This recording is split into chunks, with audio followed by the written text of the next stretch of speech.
they put me on a spot to lead it in here, and we're going to talk about that thumbnail first of all. Yeah, That's great. Yeah, that I don't know how that one came to me. I remember watching that when I was very young. It was one of the only movies we had on tape, and so watched it a fair few times. And so yeah, we've had a couple of other good like thoughts about that. I think it was just a touch of brilliance from you, I mean, I went to, I didn't go to, I watched the Adobe Max like virtual webinar, and it was talking about all these different things you could do, and I thought I'd try out a couple of things. So it was a Firefly inspired thing. There was a comment which says Delta, Rodney, and Trigger would be a good one. Okay, I don't know if Only Fools and Horses made it across the pond or up to Norway, but it's a very that one. Come on, I grew up on Only Fools and Horses. We've always had the free sort of tennis goats. But we thought, well, it has actually been a while. The last one we did was just before New Year, wasn't it? And yes, we did a kind of our thoughts for the best of the previous year. So we thought we'd maybe start with a bit of a kind of update on where things are going and how we're all doing. So Brandon's been exploring a new app idea. Do you want to tell us some stuff about that? Can you tell us anything about that? Yeah. This is all me, so yeah, I can talk about this. But I just think it's wild that we haven't chatted this year, at least on video. I mean, we chat from time to time, but it's nice to get back and chat again. But yeah, I've been either focused or distracted, depending on how you want to look at it. I think one of the things I've always been curious about is like how to generate more focus and create the things that you want to create. And so I've been thinking about to-do lists, and they're really good at tracking things, but they're not very good at having you focus on the key things that you need to get done. So I've been thinking about how to tackle that. So that's what's been going on in my world. But what about you guys? Cool. Are we going to go in this order? I guess the order of the screen. Yeah.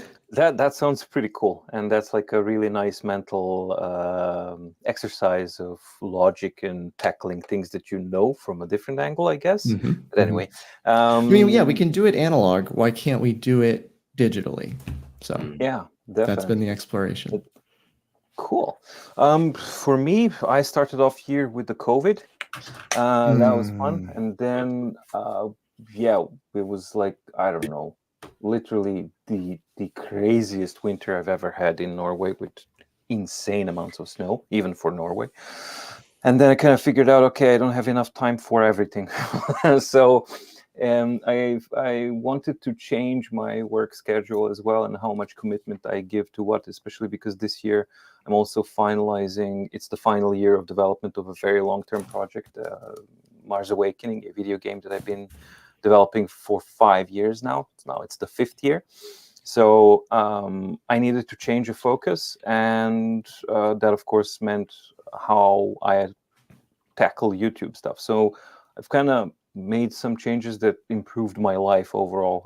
Basically, I turned off all of the notifications, email notifications on my phone fully. Like, I don't see them. They are not there for me. I check work emails once a day in the morning, and only on work days. So that's that. Comments as well, twice a day. I check them like that.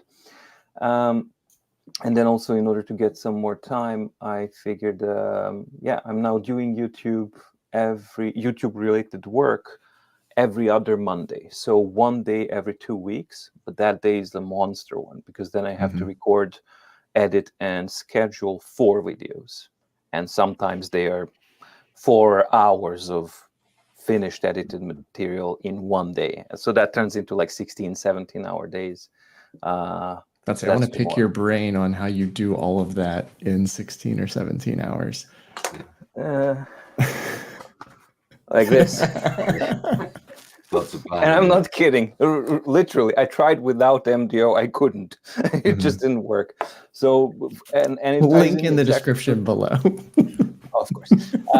But it does tie into that organization thing, that it's just like you have to have something. Whatever, for me this works, but whatever works, for anyone. And yeah, for me the big change was that's a huge change for me, and I really like it, and it's I'm happy about that. Good. And so, a follow-up question on that: are you thinking about it like all of the time? Are you always building the content of those reviews? Took me 3 months to go cold turkey, right? It's an inertia thing. So it's been years of constant thinking. But when I made the change, it was difficult. It was really, I had to slap myself. No, don't check. Don't grab the phone. Don't do this, blah, blah, blah. But after a while, I forgot. And basically what happens is I'm not constantly thinking about it, but I have like I don't know, one passive core in the background of my mind doing like, I don't know, 17% of processing. Basically when I see an email or a comment that I check once a day, oh, okay, that could be a thing. And I also have my Google Keep, which is basically, okay, realistically, I need 3 videos for each other Monday because one of them is Q&A. That was also a godsend because it was really cool. And people seem to like it. I love doing it, and it's a useful kind of thing. So, yeah, I need like 3 to figure out and also make a mental note of these things. So it's not a constant focus, but it's not a complete disconnect either, right? So I have to balance. It's a difficult balance. Yeah, it's fascinating. Yeah, I think I'm finding that balance as well. And I've, the last sort of 2 years, I've gone down from full time at work to 4 days to 3 days this year. And next year, I'm also asking for another day. So it's going to be 3 days YouTube and 2 days school, something around that. And it is it's just about finding that right balance. And I'm really excited. And, it's amazing, this kind of opportunity. And it's you guys checking in and doing all these things. And it's just, it's lovely to chat to you guys here on these lives as well, and finding ways to produce the videos that aren't so aren't so involved. Yeah, exactly. That you get valuable content that you enjoy doing and people enjoy watching. It's absolutely brilliant, isn't it? And I think a lot of YouTubers and a lot of people in all kind of creative places talk about storytelling, and for me it's been like, right, this period's been quite nice actually, because it hasn't been a big release in terms of like the books or Remarkable, or since the Supernote A6X2 really. And that's been kind of nice to sort of pause and kind of reflect and revisit tablets. And so for me, it's been revisiting happily our first kind of topic is the Note Air 3, and I've been revisiting the Note Air 3, and I think just sort of maybe let's get the right one starting here. And did we find with the Note Air 3 rather than the C, which we all loved the Note Air 3 C, it was kind of winner of everything at the end of last year. Did we really find that the absence of BSR and the 227 PPI bother you? And I think that I'm finding myself just thinking about making videos like almost all the time. And yeah, it's nice to sort of give yourself a bit of a rule. And it's amazing as well that the point you reach where there's so many comments, and I read every single comment, and a lot of the time I don't hit the like love it button until I've gonna respond to that. And I do want to respond to every single one that I can, but just having that kind of engagement and having people contribute and tell you their experiences with the device and everything as you go, it's amazing. It's absolutely brilliant. So let's fire into this. So the absence of BSR on this, did it bother you? Was it an issue? And what about 227 pixels per inch? It's always a bit of a question for everyone. You want to go Brandon, first, Voja? I'll back up whatever you say. I've got my own thoughts, but I want to hear your thoughts first. Well, I'll just tackle the 227 thing because that's ties in exactly into what you were talking about, Kit, because the release schedule kind of died down a bit. I had time to nerd out, and one of the first nerd outs that I wanted to do was the videos 227 versus 300 ppi, and then after that, like, are all 300 ppi the same? Like, what does actually matter? And to me, it was quite interesting to actually put the microscope down and see that you can have, like, I don't know, 600 ppi if you want, but if you have that rough paper-like surface on top, it doesn't matter. because that you're going to have refraction, and you can't go beyond refraction. So basically what that means is that 300 ppi, you're probably going to notice it, and it's going to matter on a device like Tab Ultra.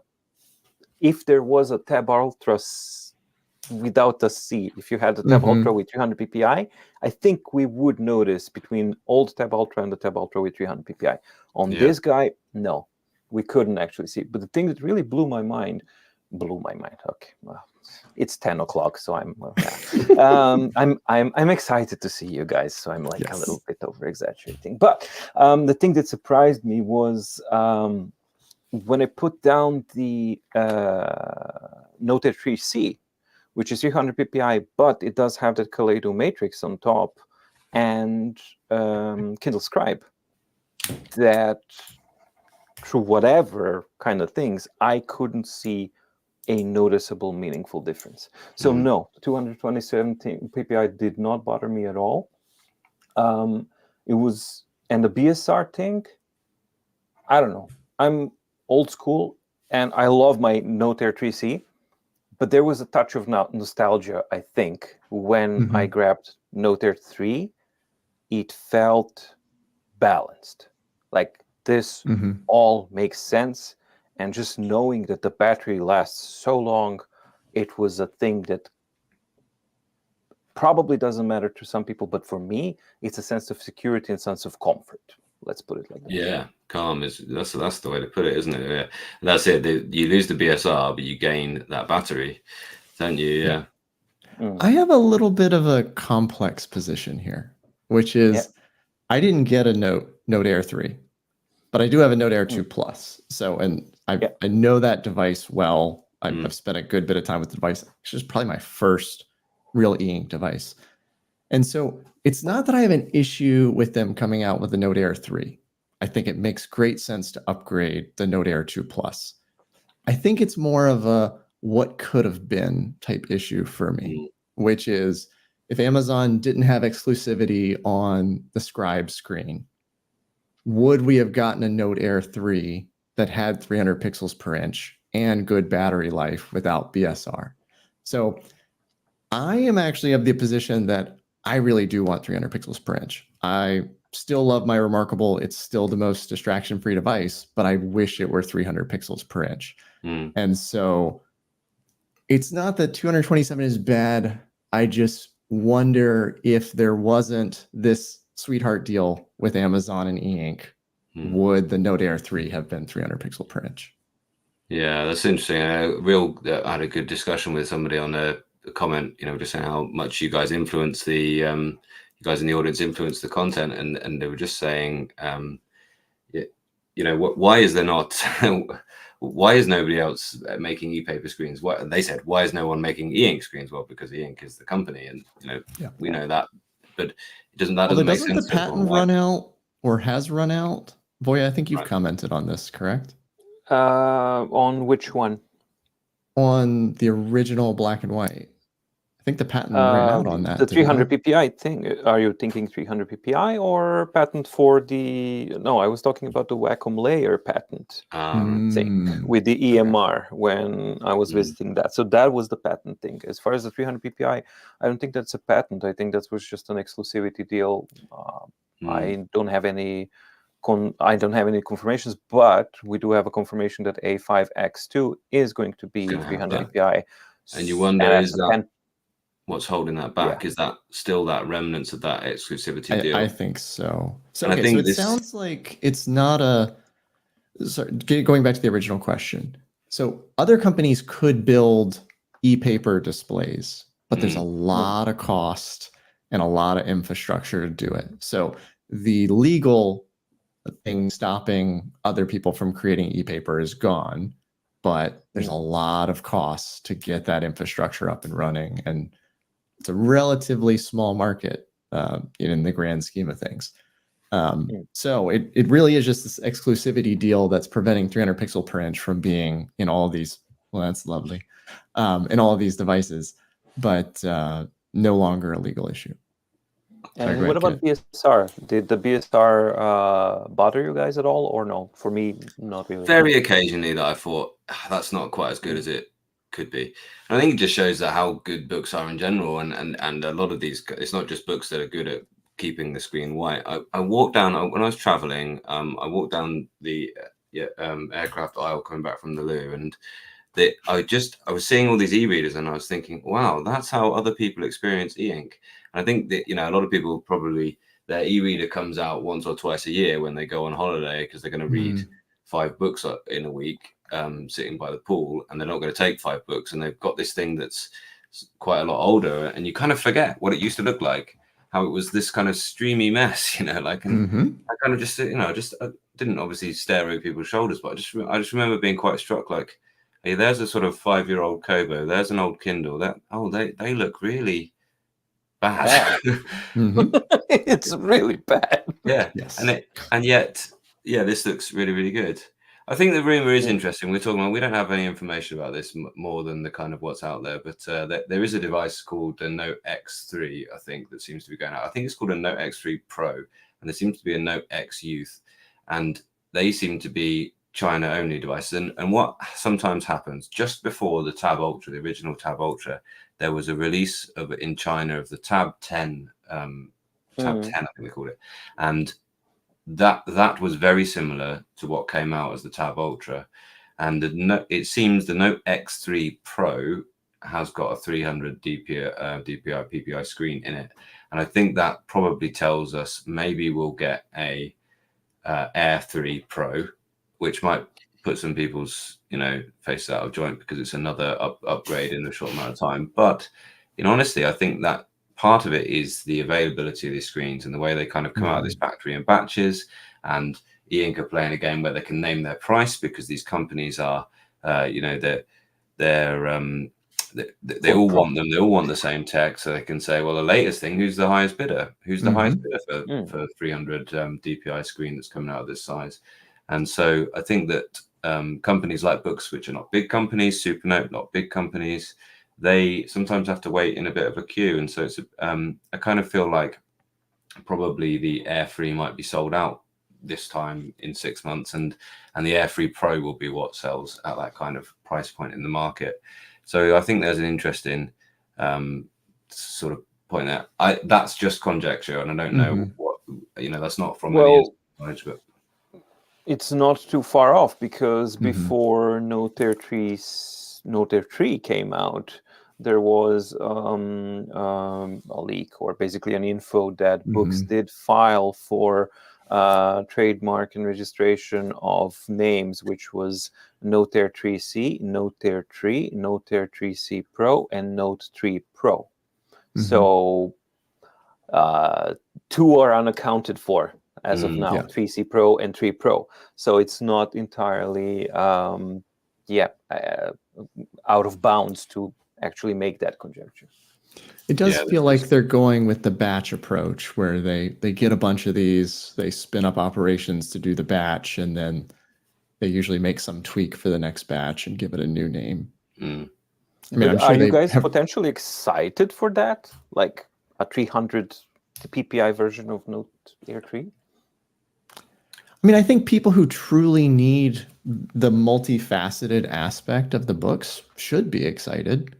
It's just a question of whether you need that. So for instance, for me, the Books was the first e-ink device that I purchased because I was under the impression that I needed a backlight, or excuse me, a front light.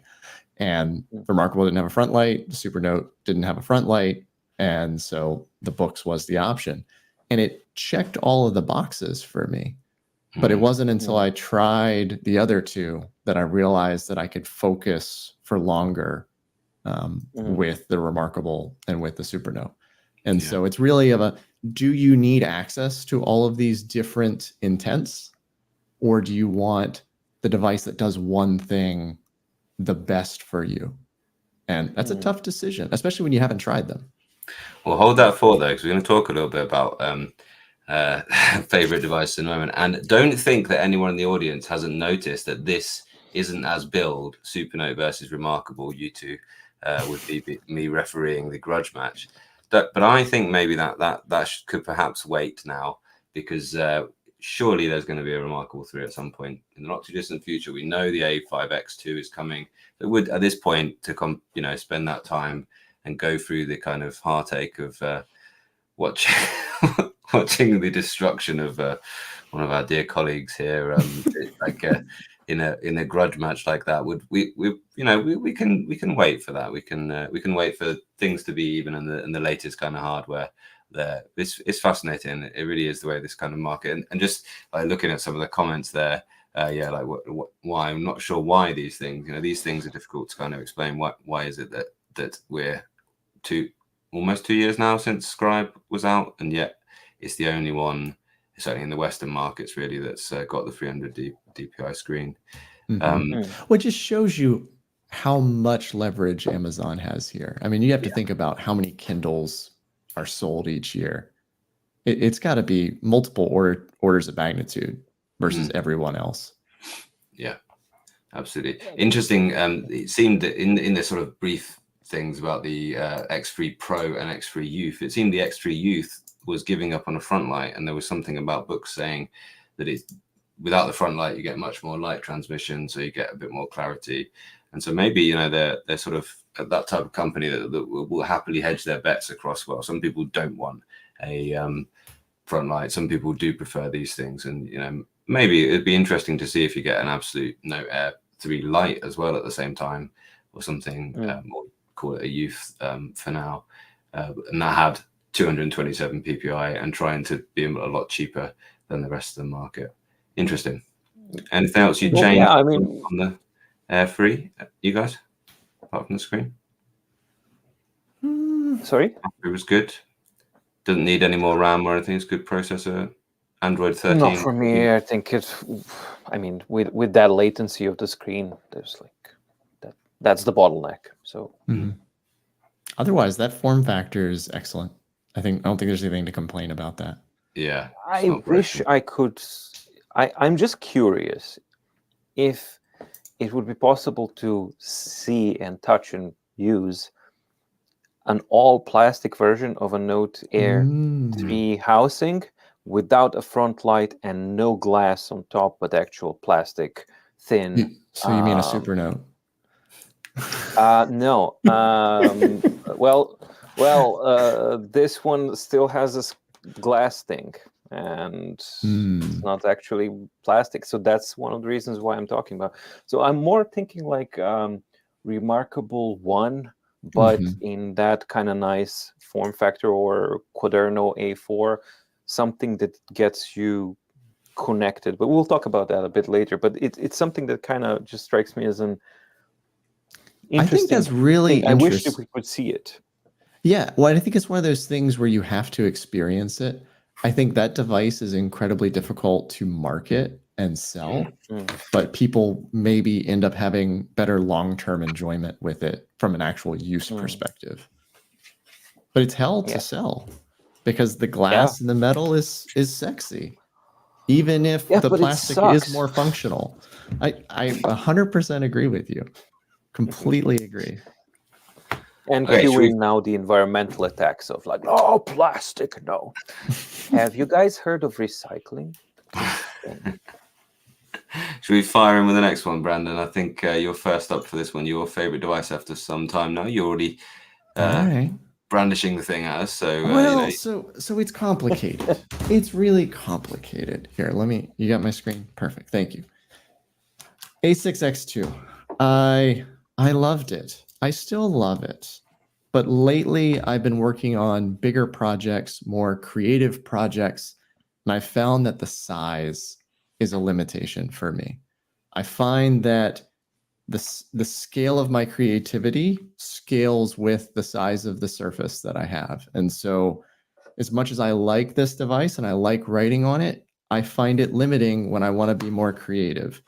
And so that has led me back to the Remarkable when it comes to working on this app that I've been talking about and trying to explore the intersection of like focusing and the fact that you have multiple contexts in your life. And the Remarkable has just ended up being the thing for me there. With that said, I think when the inevitable A5X2 does come out, I think it really is gonna take the Remarkable for a run for its money, because the software here is excellent. I can now run Readwise on this. The biggest complaint I had was that I couldn't run the apps that I want to run. Supernote has now added sideloading.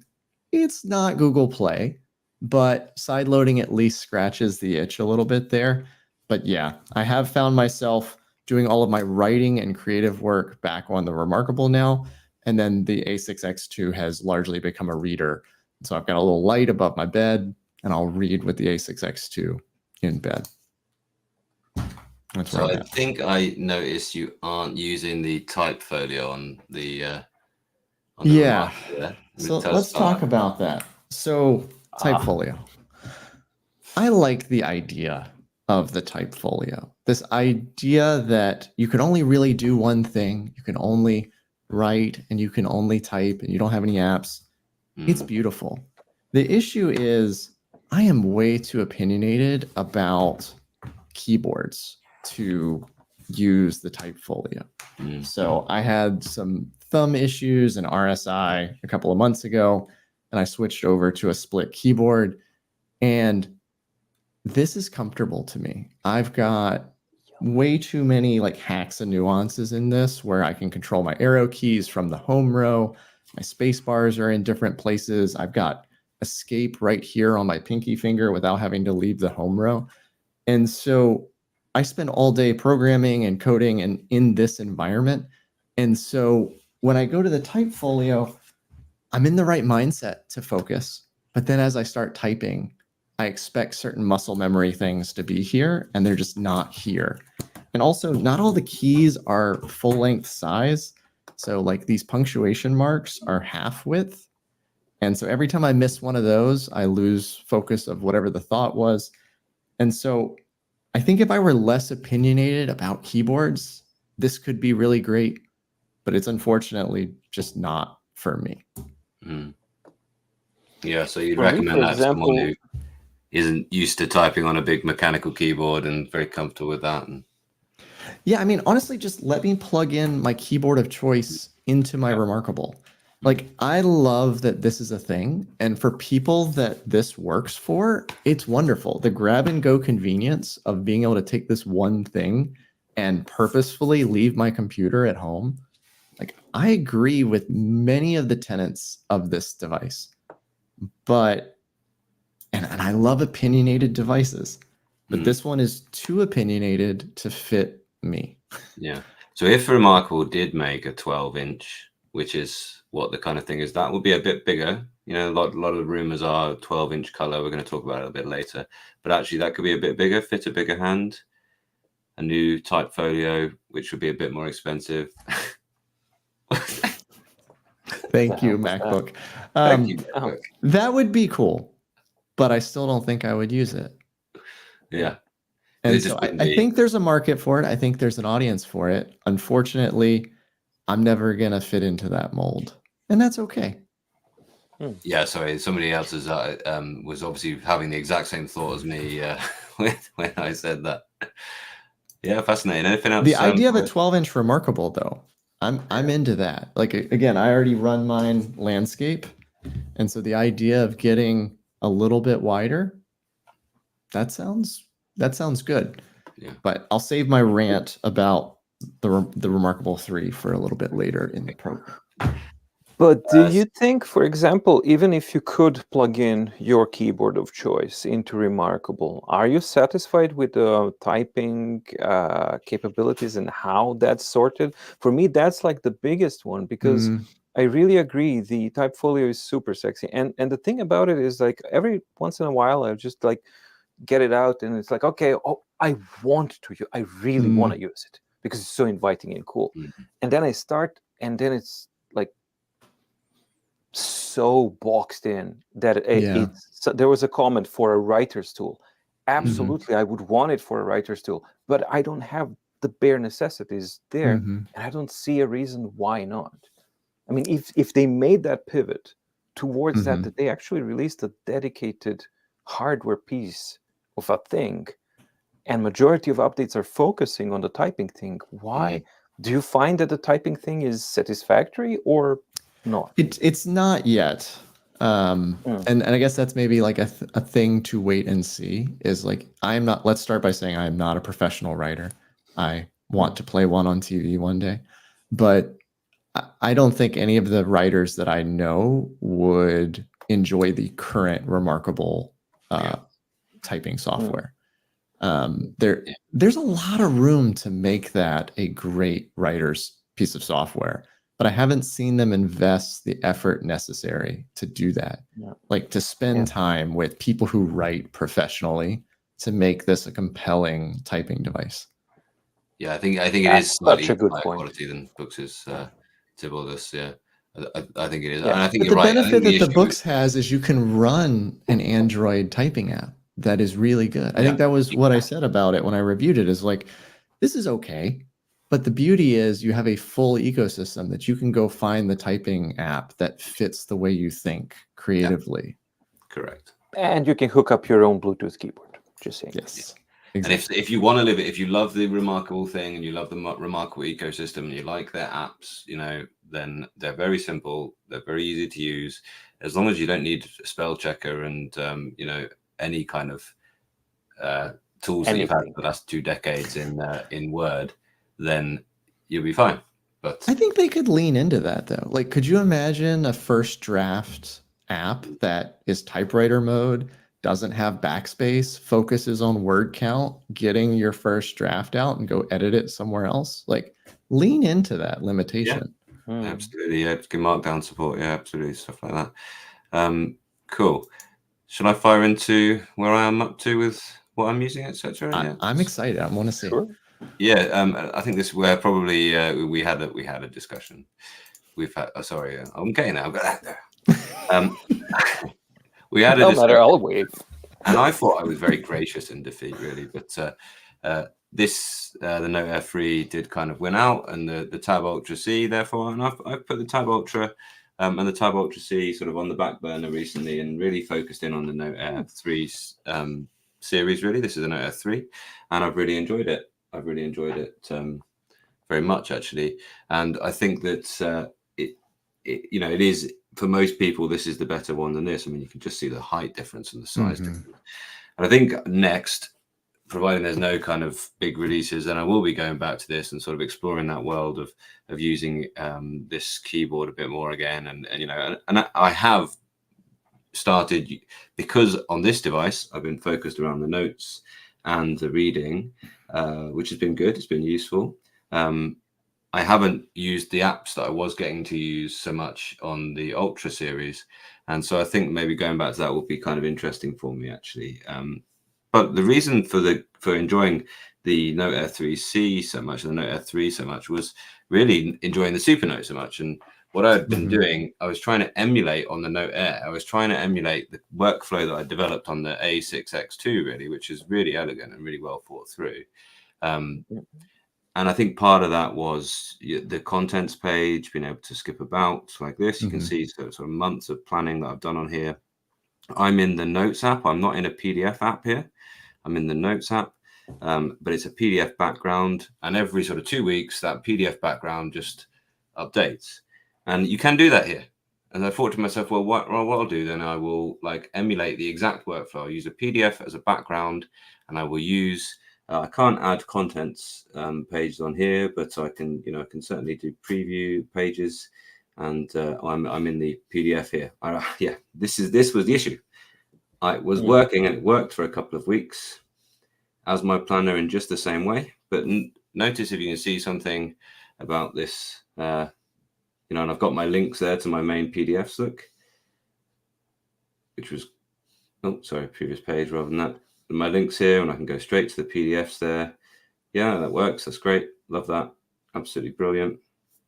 But the issue was after 2 weeks, when I just wanted it to carry on and go round the same 2 weeks worth of planning, give me another 2 week timetable, it stopped syncing, and it's a mess.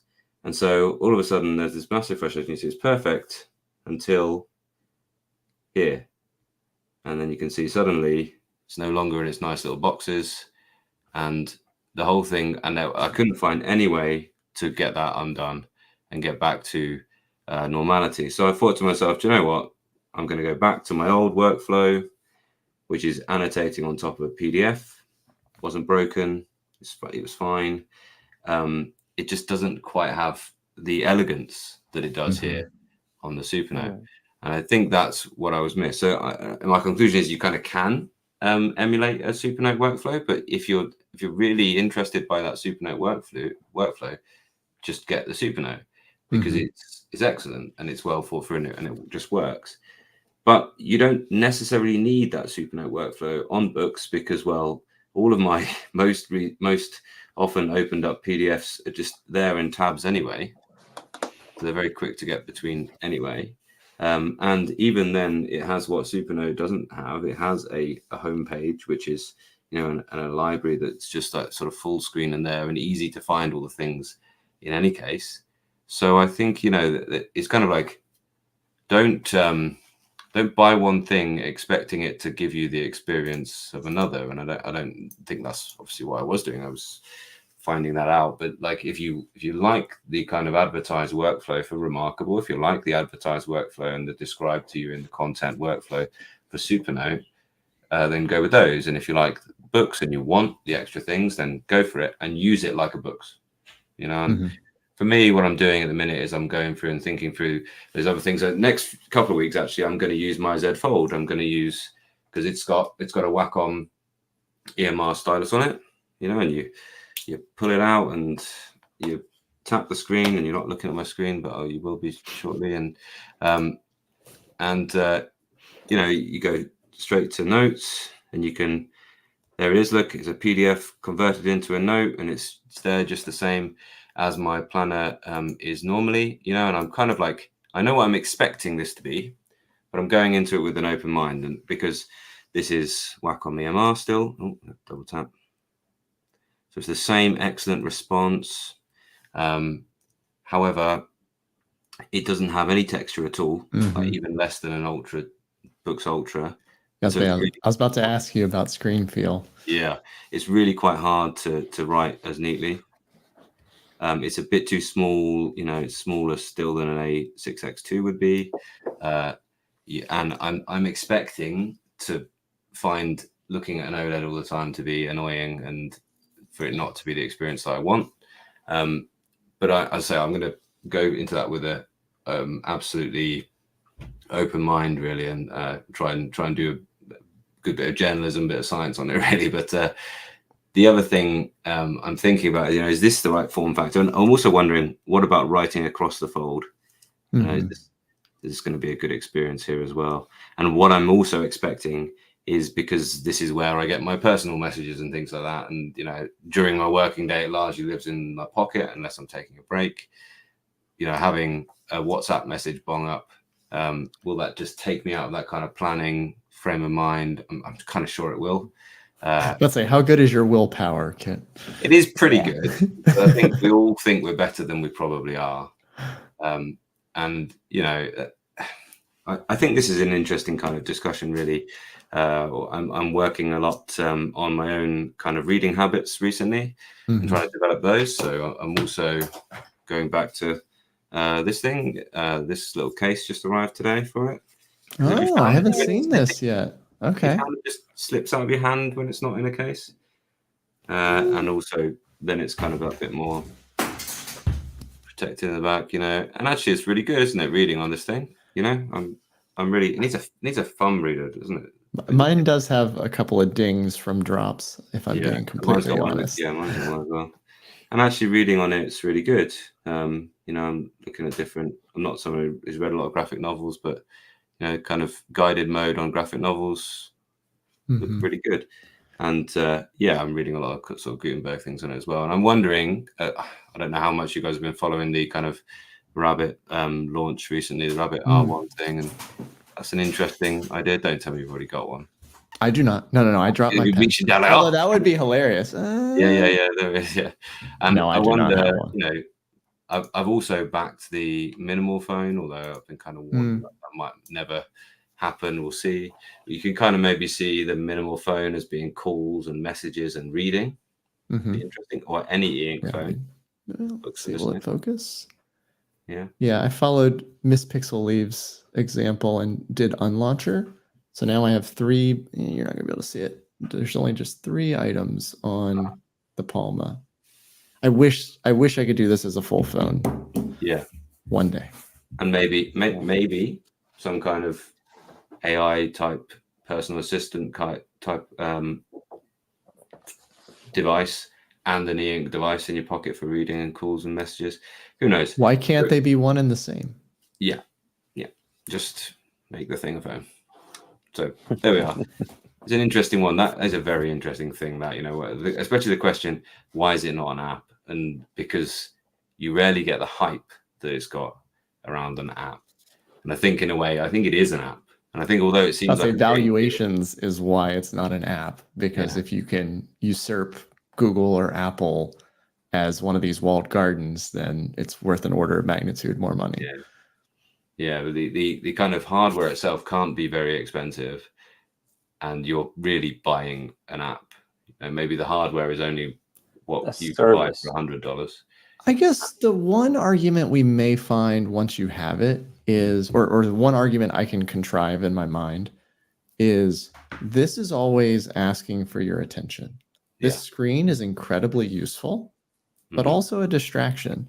And so if you had a phone that had slightly more friction, but can still do all the core things you need, like messages, calls, and navigation without a screen, that gets interesting. But they're not leaning into that. They're leaning into the techie angle versus take control of your life. Yeah, fascinating. So, Voja, how about you? How's that shifting at the minute?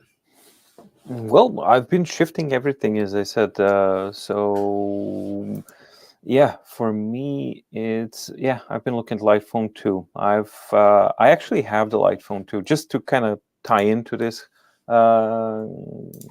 communication. I had high hopes for it, but for me the problem was that the screen quality is just garbage.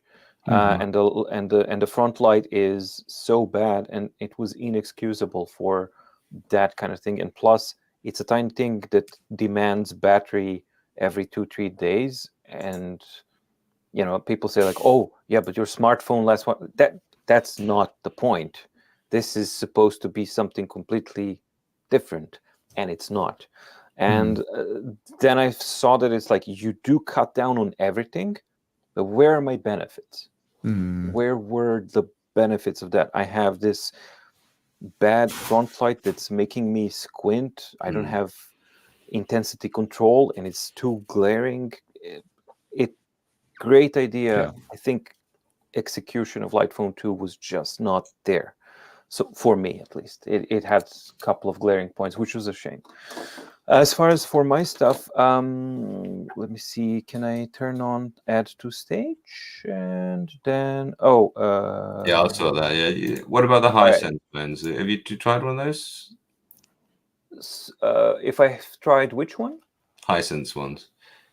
Hisense, no. I think they're not for Western. I am also curious about it, but they're not very accessible here in the States, at least. Yeah, and I think there was a lot of kind of hacking and installing by APKs rather than Google Play. But I'm not a fan of APKs, especially now when you're actually checking things out. There's a lot of malware in APKs that it's fine for a thing here and there, but daily driving a phone with that gets very sketchy. Yeah, I wouldn't go there. So for my daily stuff, it's pretty much surprising, like for you guys as well. And some things surprised me quite a bit. It's the usual suspects here. So we got Note Air 3C. That's still my my daily driver for regular things, but it has changed a little bit. I rely on it as my portable all thing kind of device. So in conjunction with that little portable keyboard that I have, which is the whole point is that both of these can actually fit into my pouch that's across my shoulder. Then I can carry it. So for example, I had a car service and I waited there for 4 hours, basically. So I had this guy and I had my keyboard, and I was able to seamlessly drift and switch between note-taking and creating my notes and brainstorming. Okay, then I needed a little bit of research, pop online, check some things. Okay, check the screen, the API that I need. Okay, let's pop back and open up in the notepad. I think I can even open, so I probably have that one, because it was because it was kind of chaotic. It was all over the place. So let's say I was going, yeah, there we go. So at some point I was actually doing even code. So I needed to kind of just do pseudocode, because I was doing, okay, so this is how I'm going to be doing these things. Okay, blah, blah, blah, blah, blah, writing all that stuff. And then went to the point, okay, I need some pseudocode.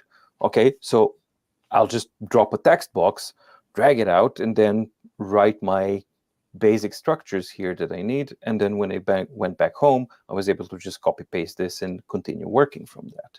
So as an all-rounder kind of a thing, I rely on this a lot.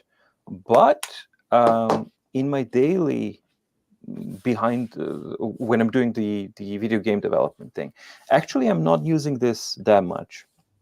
I'm relying on 2 devices, different ones. This one is all of my writing, right? And Bender, of course. But yeah, so I don't know. This is now we're talking about. Let's see here. I don't know, how many pages are we in? 76 pages, and that's this month of notes. So this is like each month I open up a new one, and then I just do, this is my organic way of doing things, cross them over. But of course it's enjoying the workflow, which is for me indispensable. Like UKit, I tried to mimic it. I really did try to go, because I wanted to contain myself to one platform, one ecosystem, and it just pisses me off, like the stuff that doesn't work properly. Well, it becomes a constant distraction. Yeah, like when you're trying to focus and you break the illusion, like you break the illusion of it being paper, and then you lost your thought again. And it just doesn't work. And as you've seen, like for me, everything's turned off. This is how I use my Supernote. I don't even have my pages here. It's like all of it totally turned off. But the big surprise for me was actually, and you've probably seen it now in a couple of videos, Quaderno A4. It actually spontaneously popped back into my workday, and it has only one purpose. Just the only thing that I do on it is that it runs MDO and nothing else. And for that, I absolutely love it, because there's nothing, no other device comes close to not feeling like a tablet. This doesn't feel like a device. This feels like a surface that you're simply writing on, which to me was the original idea of e-paper, right? And there is something so wonderful about it, but it has so many limitations. I could never work only on this. There's like, it's ridiculous how many limitations it has, but for that one thing, it's perfect. So this is my planner, Quaderno A4, and that's where I do all of my stuff. And all of my notes are on the A6 X2. And when I do have portable stuff, then it's this one as an all-rounder. And for my reading, I'm still with a Sage. For me, it's an absolutely perfect fit. Yes, the battery is leaves a lot to be desired, but I don't know. The form factor is just spot on for me, and that's something that I gravitate to. So for me, those are the devices that I'm using on a daily basis, and that's how I'm kind of using them now that I have my routine. Brilliant, absolutely brilliant. Some really good things. Really good things on that. Cool. Should we fire on with the next one? We've got plans. Yeah. Have you got any? Unless you've got any responses to that, Brandon? I do not. It's interesting. Really interesting. Firing with questions. We probably will get a little bit of time for Q&A as well. There is some really good questions in there. And I always love to see the discussions that you guys have in the live chats. The next thing we want to talk about, it might be briefer than we maybe thought, but for thoughts on Remarkable 3 and what that could be. So do you want to hold that one? Do you want to hold that one and do the pen one? Can we do it in 10 minutes? Yeah. Yeah, we can do it. Let's do it. Maybe we could just let's do the pens or did you mean a Remarkable 3? I was thinking we could probably do the pens and questions, and then Remarkable 3 is maybe a bigger discussion. We touched on Remarkable 3 earlier on, didn't we? And we haven't got any new information on that one, really. It's still very much rumorville, isn't it? I think the interesting thing is color, really, with that, isn't it? Do you want it to be color? And I was just thinking, I just want to briefly talk. Does it need to be color? Wait. All right. Idea. I guess we're doing it. All right, let's do it. No. Wait. Just an idea. Because the time is running the way it is, we can do pens now, and we can do the Remarkable 3 later as a separate stream. But we do our homework as in we prepare what we would wish it to be. Okay. What we would actually like it to kind of be. The alternative universe where we get to build it. Yeah, to kind of build like what I would like it to be, and also like what you think it will be. And then we maybe kind of can compare those. Sorry, guys, for you guys watching. This is basically how we do our stuff, but we haven't seen each other in a while. And so we get to chat a little bit as well. But we'll do in a couple of weeks. We will come back and do something. Yeah, we'll get a date before we always leave them wanting more. Yeah, before we leave this, we'll get a date and we'll do all of this. Cool. Let's do that then. So the pens. What's your favorite pen and why? Do you have a different favorite pen for different devices? I think you're gonna have to. I'm gonna ask. Did you guys receive this? Did you receive the Books Black Stylus? It's called. I have. I didn't have time to check it, but I am checking it tomorrow. So I don't know. I haven't even unpacked it yet. It's well, close your ears then, Voja. Talk about No. I'm all ears now. Okay. You want to go first? I'll just show it because I mean it is a clear. I don't know if imitation is really the fairest word, because this pen itself is an imitation of other pens that look very much like this, and this is a classic design. But clearly, books are thinking that there is maybe a desire out there for a classic-looking pen. It's quite hard to get the lid off, but it does have no real differences apart from that to the main book stylus, and you lose what you have with the book stylus, which is the magnetic snap, of course, and the books cases don't currently have the nice pen loop that the Supernote ones do. And so it's just an interesting one. We're talking about what's our favorite pen, and mine is certainly the Heart of Metal 2. And you asked as well, is there a different favorite stylus for different tablets? Well, yes, there must be, because unfortunately this can only work with the Supernote devices. And I just think, it's an interesting one that books are clearly thinking about this for the future. Will they not be the only ones to bring out a more premium feeling pen? I'm personally, the little digital styluses don't, they're fine, but they don't necessarily do it like a digital pen do. So what about you, Brandon? What's your thoughts on that one? Yeah, so I got this pen, and books didn't say that I can't say anything about it, so I guess I'll talk about it. I don't even know what it's called. It's called the Books Black, but it's not on. You don't need to try and look it up. It's not on any websites. It's not available, I don't think, yet to anyone.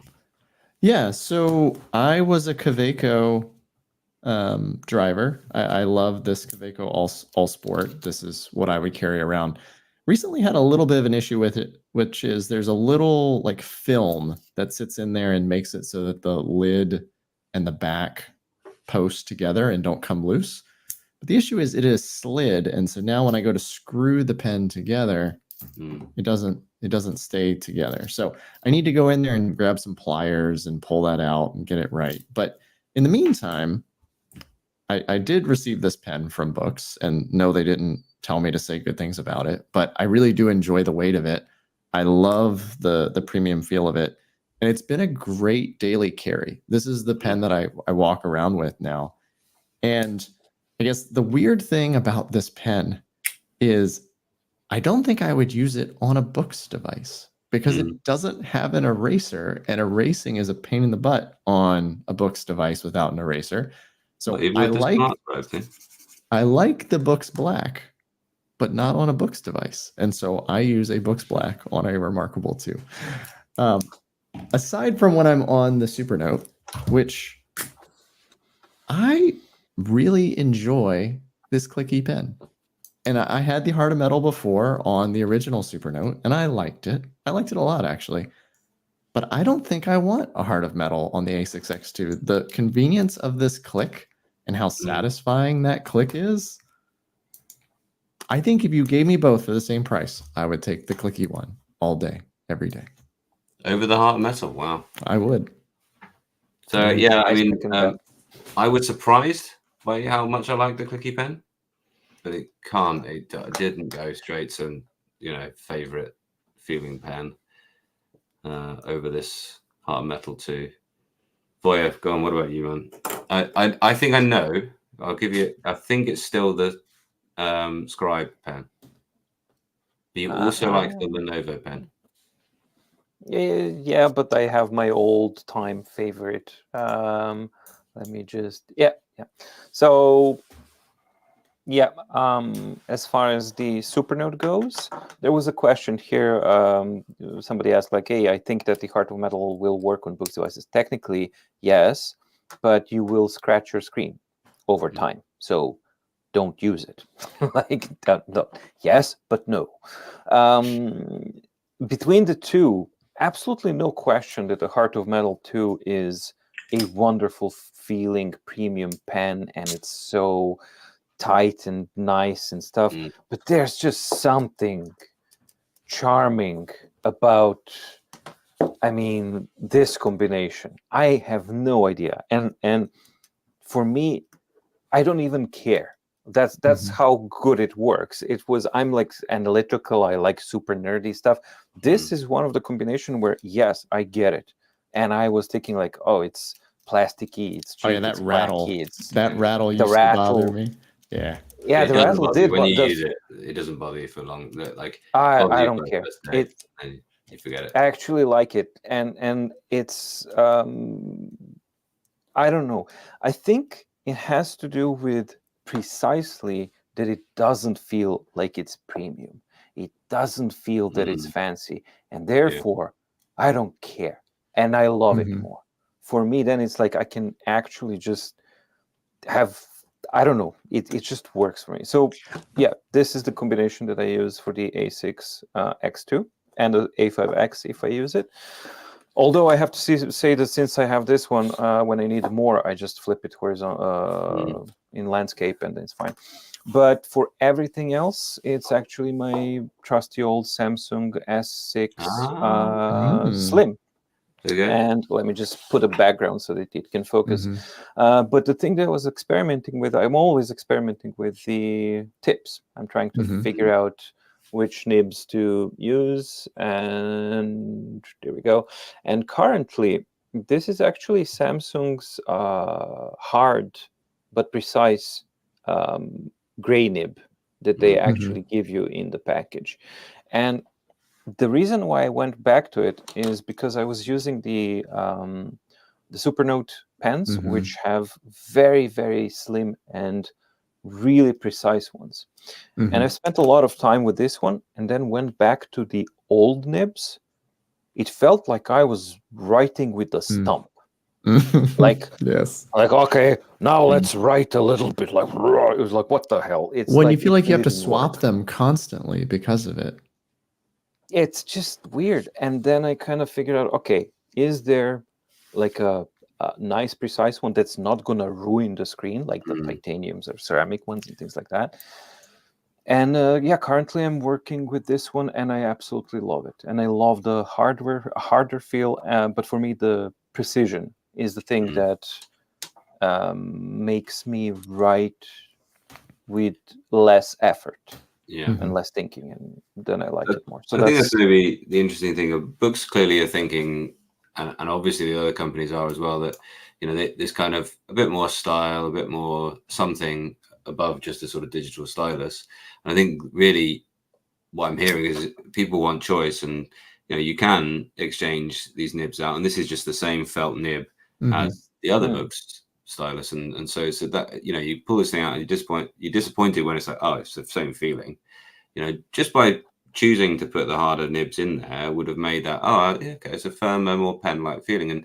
But I think also you can do that. You can take that out and you can research online and you can buy the right pack of nibs and make sure you get the right ones that fit it. But who's going to do that? And actually, well, people like us who the people who are watching this stream will.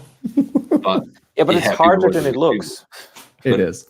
But with books, like give you the option as you click through, like which types, and go ahead and brand them. And maybe it isn't this kind of classic sort of 70s-ish black and gold kind of look that is working nicely with the heart of metal. Maybe it is a bit more of that kind of 80s kind of clicky, plasticky, that kind of harking back to a analog kind of age for our digital stationery. I think that's the kind of interesting thing, that having the different choice out there is what is going to move this. It's a very personal decision, right? It's what represents you. It's what represents the environment that you're working in, and how you want to be perceived in that space. I think, sorry, I don't want to give Remarkable more credit, but I think they figured out the flair side of things. They need to figure out how to keep the tech up to date and exciting there. But I think the others are taking some cues from that and taking it their own direction. And I think choice is great. Yeah, absolutely. Cool. There's some really nice suggestions in there. Would it work with just a screen protector if you're going to use that? Yeah. If you want to use a heart of metal or ceramic or titanium stuff, yes, the screen protector would work. But I addressed in my latest Q&A, you really need to be aware of the material fatigue if you're using titanium. If you're considering using titanium nibs, they have different mass, not weight, mass. The material has different mass, and also it is not as flexible as the material that the pens were designed to work with. Therefore, you will ruin your pen much more quickly than you will start scratching your screen. But inevitably, you will ruin your pen and scratch your screen over a prolonged amount of time. And I have had that happen personally. I use the Rainier titanium tips in my Remarkable marker, and it felt beautiful. It didn't scratch the screen, but my marker lasted 6 months before the internal. That fast. Yeah. And so again, if you've got dispensable income and you want the best writing experience, in my opinion, it is still the best writing experience. However, know that you're going to go through Stylus. And so I did a video on that, which is, it's still the best writing feel, but know that you're taking a chance and that you're probably going to need to swap out Styluses after less than a year. Yeah. Which kind of defies the purpose of an everlasting nib. Yeah. Well, it needs to be that. I mean, that. And I was interested to see that Feel Right too is a Wacom trademark rather than a Supernote one. So that other companies maybe could get on that and share that. In that kind of analog, kind of digital things, I don't know if you guys have looked at Pocketbook much, but just wanted to show you this. Like, it's not so much the device, but the case, and the way this looks, and it looks on your kind of desk of this. It's like, oh yeah, there's a book. Doesn't it look the part? Yeah, it blends in well. Nice. The case actually, it clips in. Can you see it's flush with the thing? Because you take a piece of the plastic back off and it clips onto that. So it's just. I actually really enjoy that. I mean, FFX2 will be. Yeah, that's kind of one of the issues with the type folio, is it makes the Remarkable sit higher off the table. So I love that they shaved out that piece so that it doesn't have any trade-offs like that. Yeah, that's an interesting point. Yeah, and Voja, you're absolutely right. They have said it's going to be a half folio. Yeah, so that's probably how it's going to be. Yeah. Hopefully. So that's cool. Have we got a few minutes for Q&A? Yeah. Yeah. Everyone happy with that? Cool. Let's go back into our sort of delightful. So you guys, it's going to be quite a quick fire round, everyone. Let's get rid of our other screens. We'll put them back on if we need them. Reset. There we are. I've started a few if you want to fire into them. Any other questions? Yeah, Dr. Grip, just really quickly with that. You can't buy it again. I looked the other day; they're not available in the UK. Certainly, I guess I could import some. And the Wacom One pen, people do enjoy that as well. Let's fire through a couple of these. Transparent laptop displays. What are your thoughts about those? You mean transflective LCD thing? Yeah, there's that. We've got the Radiant. I'm thinking, is this more about the transparent Lenovo thing? Okay. It's got to be for something else. And we see transparent displays in sci-fi all the time. But of course, you can't really have text on a transparent display if you're going to enjoy the screen being in the space. I was wondering about this kind of, spatial computing and things like that, and you're putting something in a space on a transparent screen. The Lenovo, you can detach these screens now, and you could maybe have, I don't know if you've seen the Android Lenovo, you can take the top off it, and it's just an Android tablet with its own separate processor. And then you can have the base of the laptop plugged into a projector or an external display if you'd like. And so you have a bit of both. So I wonder about, this transparent technology. Is quite low resolution at the minute, isn't it? And then there's the eZai itself, and the second generation of that now as well. Any thoughts? I don't know. As far as the transparent stuff, I think it needs to get there. So it's infant steps. But I would much rather like to see development of holographic displays. I think we do have tech that's probably going to be able to do that. So if people are investing time in developing new type of technology, then let's go there. It's going to be more fun. Yeah, and regarding reflective, this isn't a comment on reflective. It's just more for me and my use cases. I'm a designer by trade, so reflective is really kind of off the table for me. Yeah, color accuracy. You need that. Yeah. Again, I think in an outdoor device, that definition changes. But if I'm doing my core work, I don't have the room on the desk for it. Cool. Does SuperNote handle dictation? No, because there are no microphones, unfortunately. Yeah. Tab-X successor? I expect that there's going to be a color version because we do know that E-Ink has made a Kaleido 13.3 last year. But so far we haven't seen a device that's utilizing it yet, to my knowledge. What would that cost? A kidney. And probably a cool 1,000, yeah. Probably. I'm not sure who's the audience for that device. I don't know. And it's going to be like, what, 227 PPI, maybe? Something like that? Probably. Yeah. And so, it's cool tech. I just don't know who it's for. Me neither. But I absolutely guarantee you that when it does launch, people are going to go bananas for it because it's 13.3 and it's colored. Whoop-de-freaky-do. But, okay, I mean, great. I would rather see some different kinds of things, but I think that we will be seeing it because it has all the keywords that internet overlords will deliver to you also helpfully so that they can instill the thoughts into your subconscious so that you have to buy it. The FOMO is real. Yes. Time is it there again, mate? What about this OneNote on books, tablets? Is a very often question. We was also quite often covered.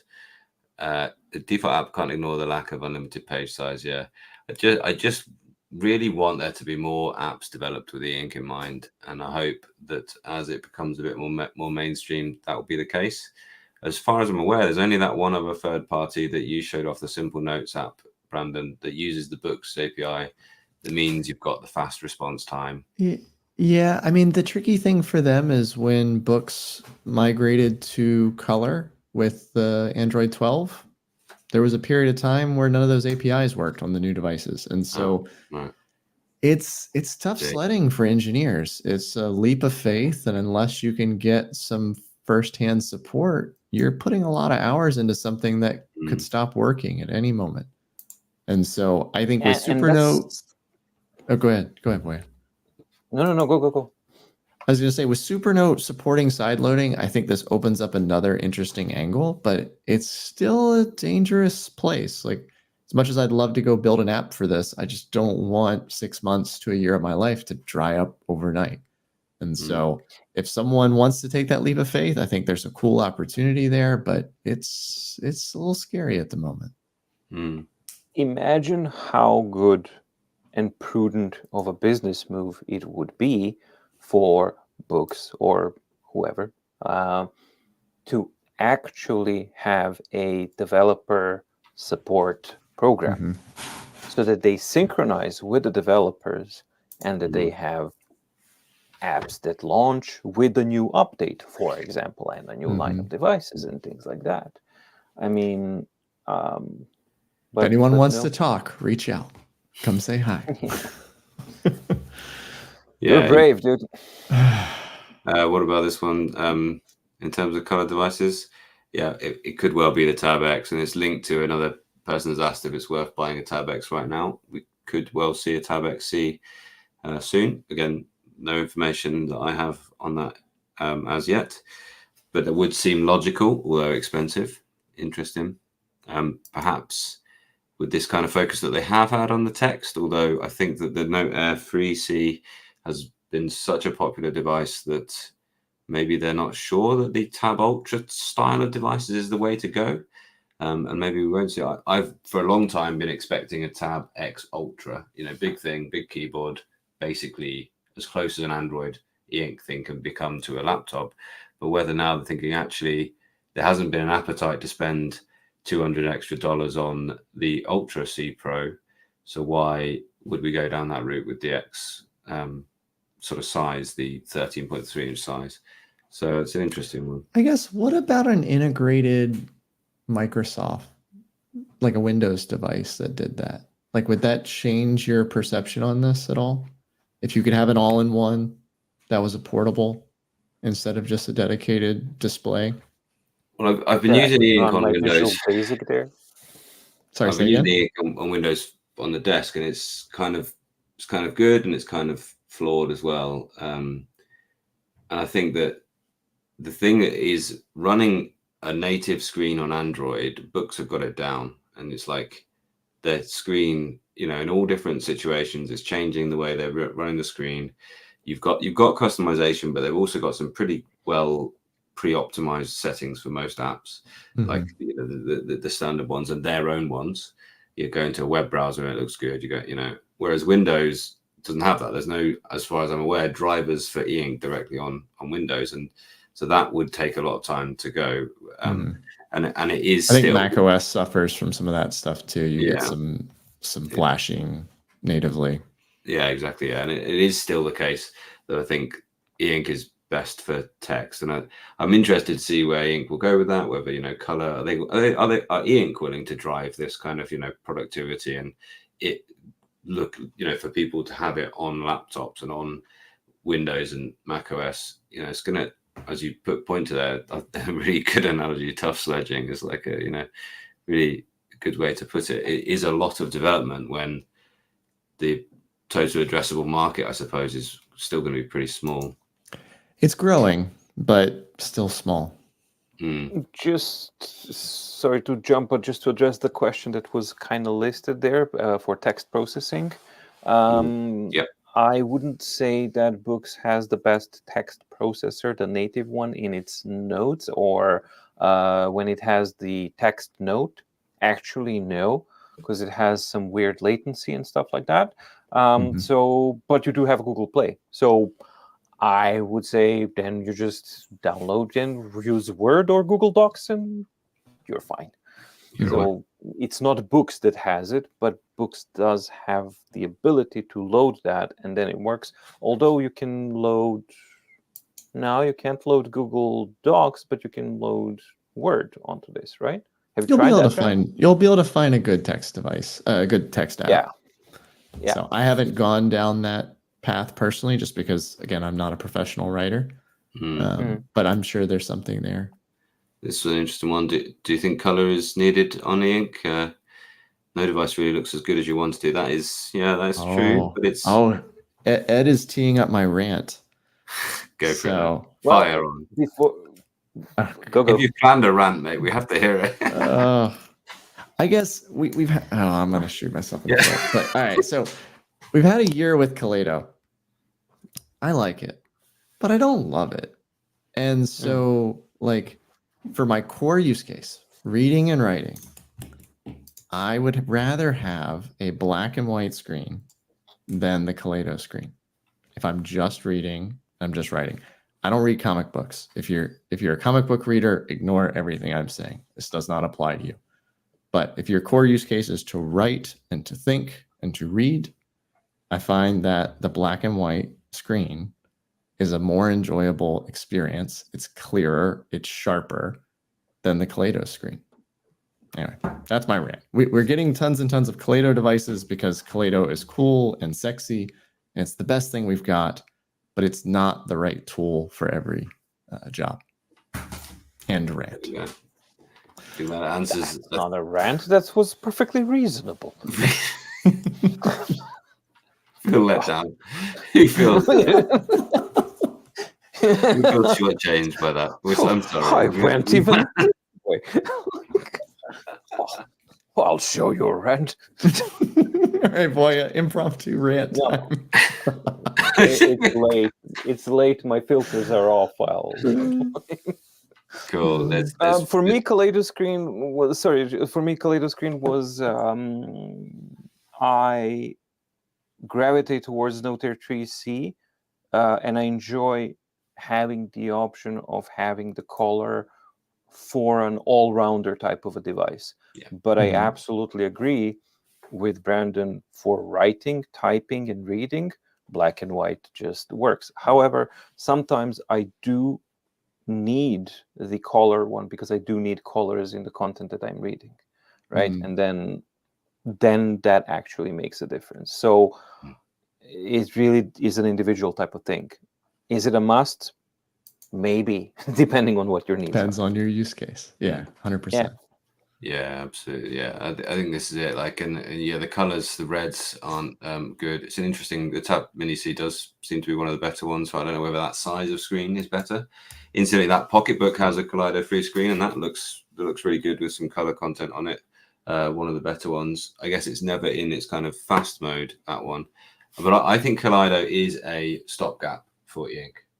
That type of technology will go, and real CMYK e-ink capsules will come, and that's basically printing colors, the three red, blue, and yellow, essentially good old primary colors. Once they've got that sorted, and they can actually bring different amounts of four different pigments to the surface, that's the way it'll be. Once they can do that fast enough, then that's what we'll see in all devices. So that's why I think Gallery 3 was so exciting when they were talking about that for tablets, but it just isn't there yet. So e-ink, in my opinion, they've decided we've got this other technology that's quick enough to work in the devices that people want. It looks good enough. We can now get it to a high enough resolution. People can run the front lights and it'll look white enough when it's white, but it's a stopgap. And can books do that? Probably not. I think the contrast, it's baked in. It's part of the hardware, that color matrix. Based on the filters that are necessary to create a larger color spectrum. Yes, because what they're doing, in my understanding, is they're kind of darkening the area that they're trying to make white, because they're trying to stop light coming through, and that means that you just get this low contrast in the whole thing. And the white is only where the white ink pigment is, really. So you just not easy. No. We're going to do this one and the next one. I'm afraid we've decided to postpone that one. What's the point of the Palmer? More on that in the future, and loads of videos on that one. And do you know, Palmer is really like, I don't know if you guys watch much TikTok, but there's lots and lots of people on TikTok really interested by the Palmer, you know, and it's I have a few videos on TikTok if anyone's interested in that, but they're largely the same content here.